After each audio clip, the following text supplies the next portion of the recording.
अनेक जण या अपघातामध्ये जखमी झालेले आहेत। यामध्ये या घटनेमध्ये जखमी झालेले आणि या घटनेला प्रत्यक्ष पाहणारे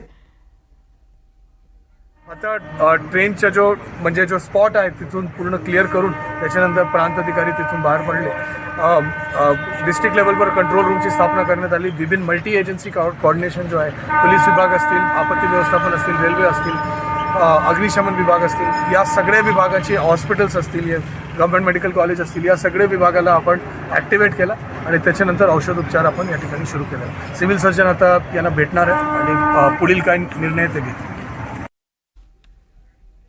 प्रशासकीय अधिकाऱ्यांनी माहिती दिली आहे। प्रशासकीय अधिकारी जे घटनास्थळी पोहोचले त्यांनी घटनास्थळाची पाहणी केली, जखमींना रुग्णालयात हलवण्याच्या सूचना दिल्या। आता ज्यांचे नातेवाईक या ट्रेनमधून प्रवास करत असतील त्यांच्या मनामध्ये अर्थातच चिंता असेल, तर अशा नातेवाईकांसाठी या अपघाताची संपूर्ण माहिती देण्यासाठी, जखमींची मृतांची माहिती देण्यासाठी कंट्रोल रूममध्ये एक विशेष सेल स्थापन करण्यात आलेला आहे। त्या माध्यमातून ही सगळी माहिती दिली जाईल अशी माहिती प्रशासकीय अधिकाऱ्यांनी दिली आहे आणि घटनास्थळावरून सध्या सगळ्या जखमींना रुग्णालयामध्ये हलवण्यात आले।